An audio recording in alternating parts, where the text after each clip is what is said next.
almost an hour of decreased daylight. I try to ignore that part of the almanac. My eyes go right to it now. Yeah. Because it seems to be happening quickly. But a night like this, we still have so much to Beautiful. And I do feel like I notice it around August 1st. Yeah, this is when it kicks in. Right. Like, okay, that's enough of a change. Yeah. We've got great weather ahead, though, overall, Brian. Yeah. Of course, we need some rain. I think that's the striking thing about this month, how little rain fell in southern and mid-coast Maine. This is a look at our climate sites for the month. And you can see in Caribou, actually pretty close to average rainfall. It's just that southern parts of mid-coast and central Maine picked up very little rain so far this month. By the way, I want to thank viewer Lori, who wrote me on Facebook, pointed out I had a typo. This comes in as the second driest July. If you were with me earlier, I had it at number 3. That's even more impressive, and our precipitation records go back to 1871. So just being on this list in Portland says something about how just dry this month was. 80 right now, pretty common number. Bar Harbor to Waterville to Bangor, Wiscasset at 80, Sanford at 81. Dew points have come up some. We're in the lower 60s near the coastline, but not so much inland, so it's still pretty comfortable up north.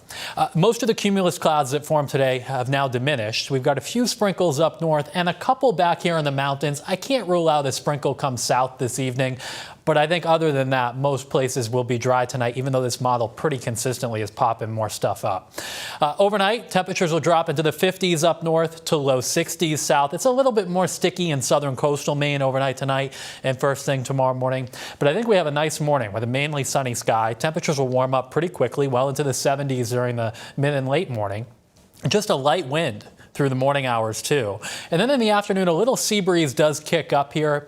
It'll have a muggy feel to it, and there will be some mid and high level clouds that mix with the sun in the afternoon. The only chance for a shower tomorrow really is up in the mountains. I think just about everybody else will be dry.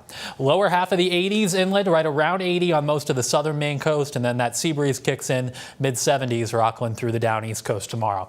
Tomorrow night we'll have some low clouds and patches of fog that form. So Sunday may be a bit more of a gray start to the day with some fog around near the coastline. But then we turn partly sunny. Wind coming in out of the south. It'll be muggy on Sunday, and there's a chance for a pop-up shower or thunderstorm only in the mountains and up north. I think everywhere else on Sunday will stay dry. Then this front comes in Sunday night into Monday. This is our best opportunity to get some showers next week, because then after that we probably turn a little drier for Tuesday and Wednesday. Look at the dew points. Sticky tomorrow, but quite humid on Monday, and then we stay muggy much of next week. Seas tomorrow 2 to 3 feet. Northeast wind shifting to the southeast at about 5 knots. So there's a look at your next 7 days. It's a pretty good weekend. Last weekend was a 10 out of 10. This one's probably like an 8 out of 10, so it's tough to complain too much. Showers are likely on Monday. Hopefully we get some needed rain. After that, it's muggy much of next week with a chance for a shower or storm. I think Thursday probably the best day.